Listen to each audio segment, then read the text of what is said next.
पूछताछ में दोनों भाइयों ने अपने पड़ोस में रहने वाले एक दूसरे नौजवान हर्षित का नाम जरूर लिया और बताया कि हर्षित उनका पुराना दोस्त है और छुट्टी पर जाने से पहले उन्होंने हर्षित को न सिर्फ इसके बारे में बताया था, बल्कि अपनी मां और दादी के साथ साथ चांदनी चौक में उनकी दुकान का भी ख्याल रखने की गुजारिश की। जाहिर है, ऐसे में पुलिस के लिए हर्षित से पूछताछ करना लाजमी है।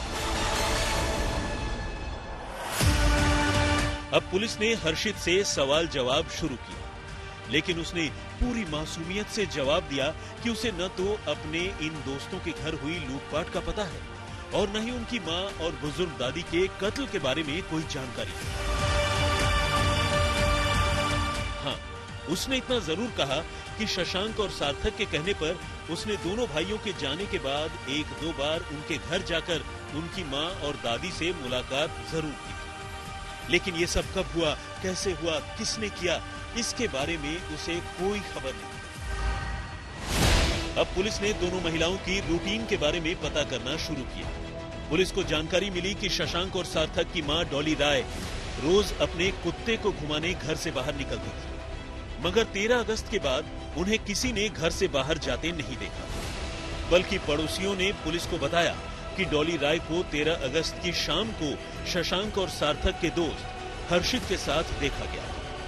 पुलिस ने दादी विमला देवी के बारे में भी जानकारी जुटाई। पता चला कि दादी चलने फिरने से लाचार थी और इसीलिए बार बार अपनी बहू को फोन कर बुलाती थी, यानी एक दिन में कम से कम वो 15 से 20 बार अपनी बहू को कॉल कर लेती थी। लेकिन इत्तेफाक से 13 अगस्त की रात 9 बजे के बाद दादी ने किसी को भी कॉल नहीं किया।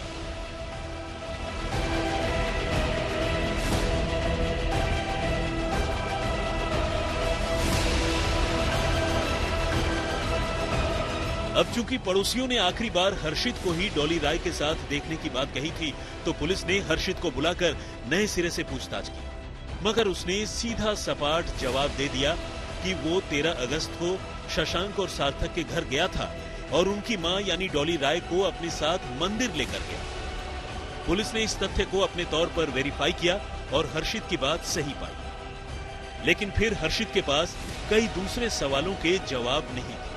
मसलन 13 अगस्त की रात के बाद से हर्षित ने एक बार भी अपनी दोस्त की मां और बुजुर्ग दादी की खोज खबर क्यों नहीं, जबकि 13 अगस्त की रात से उनका घर से बाहर न निकलना और मोबाइल फोन से कोई भी कॉल न होना इस बात की तरफ इशारा कर रहा था कि शायद कातिल 13 अगस्त को ही दोनों का कत्ल कर चुका था। ऐसे में सवाल ये था कि 14 और 15 अगस्त को भी हर्षित ने एक बार भी दोनों की खोज खबर क्यों नहीं।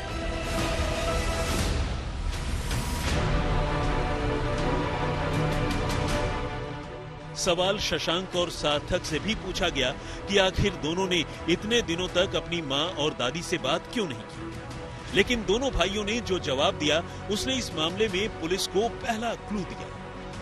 दोनों ने कहा कि चूंकि वो अपने दोस्त हर्षित को ही मां और दादी का ख्याल रखने की बात कहकर घर से निकले थे, उन्होंने हर्षित को फोन किया था और हर्षित ने हर बार उनकी मां और दादी के खुशहाल होने की बात कहकर उन्हें आराम से छुट्टी मनाकर लौटने की बात कही थी। जबकि इधर हर्षित बता रहा था कि उसने 13 अगस्त के बाद शशांक और सार्थक की मां और दादी की कोई खोज खबर नहीं ली। पुलिस को यकीनन इस मामले में टेक्निकल इन्वेस्टिगेशन से बड़ी मदद मिल सकती थी, मगर दिक्कत ये थी कि शशांक और सार्थक के घर के पास लगा सीसीटीवी कैमरा भी खराब था। अब यहाँ दो बातें गौर करने वाली थी। क्या कातिल को भी ये पता था कि यहाँ का सीसीटीवी कैमरा खराब है? और दूसरा ये कि क्या कातिल को इस बात की पहले से खबर थी कि घर के दोनों बेटे कहीं बाहर गए हुए हैं और दोनों महिलाएं अकेली घर में रह रही हैं? क्योंकि ऐन बेटों के घर से दूर जाने के बाद दोनों महिलाओं का कत्ल किए जाने से पुलिस को इस बात का अंदेशा हो रहा था कि कातिल इस परिवार का कोई जानकार तो नहीं है। ऊपर से जिस तीसरी बात ने पुलिस के शक को और मजबूती दी वो थी कातिल की घर में फ्रेंडली एंट्री। भरी आबादी के बीच दो महिलाओं का कत्ल हो गया, लेकिन किसी ने एक चीख तक नहीं सुनी। न तो कातिल ने जोर जबरदस्ती से घर का दरवाजा खुलवाया और न ही उनके घर के पालतू कुत्ते ने कोई शोर मचाया। यानी कातिल जो भी था न सिर्फ इस परिवार का जानकार था, बल्कि घर के बेटों के बाहर जाने की भी उसे खबर थी। वो इस परिवार का बेहद करीबी था। अब पुलिस के शक की सुई दोनों भाइयों के दोस्त हर्षित पर जाकर टिक गई, लेकिन पुलिस ने उस पर हाथ डालने से पहले थोड़ी और तफ्तीश करने का फैसला किया। बेशक कत्ल वाली जगह यानी गली का सीसीटीवी कैमरा खराब हो, लेकिन हर्षित के घर के बाहर लगे सीसीटीवी कैमरे सही सलामत काम कर रहे थे। अब पुलिस ने जब इन कैमरों की फुटेज देखी तो सच्चाई सामने आ गई। 13 अगस्त की रात को हर्षित अपने साथ एक पैकेट में संदिग्ध तरीके से कुछ लेकर अपने घर आता हुआ दिखाई। इन सारे सुरागों के मद्देनजर पुलिस ने हर्षित से सख्ती शुरू की तो उसने जो कहानी सुनाई उसे सुनकर वर्दी वाले भी सन्न रह गए।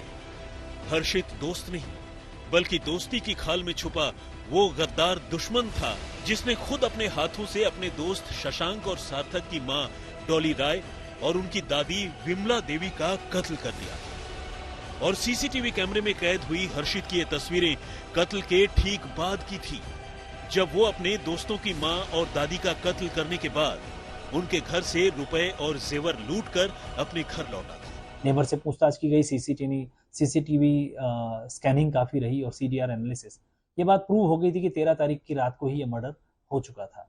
जैसा कि डॉली जो पालतू कुत्ते को रोज घुमाने जाती है वो नजर नहीं आई, जैसा कि बेड रिडन अवस्था में जो इनकी दादी है वो 10 से 15 बार कॉल कर लेती थी, 13 तारीख की रात से कोई कॉल नहीं था। इसमें जब सस्पेक्ट्स जीरो इन किए गए तो गौर किया गया कि जो इनका मित्र है शशांक और सार्थक का हर्षित, उसे यह जिम्मेदारी सौंप कर गए थे घर का ख्याल रखने की और दुकान का ख्याल रखने की। उसका कॉन्ट्राडिक्टरी स्टेटमेंट आया कि वो 14 तारीख को उसने विजिट किया है घर। लेकिन क्या सिर्फ लालच ने ही हर्षित के हाथों दो कत्ल करवा दिए, या फिर इन कत्ल के पीछे कोई और भी कहानी थी? तो जब पुलिस ने तफ्तीश और आगे बढ़ाई तो कत्ल का वो सच भी सामने आ गया जिस पर यकीन करना भी मुश्किल था, क्योंकि कहानी इससे कहीं आगे बढ़कर थी। हिमांशु मिश्र, दिल्ली, आज तक।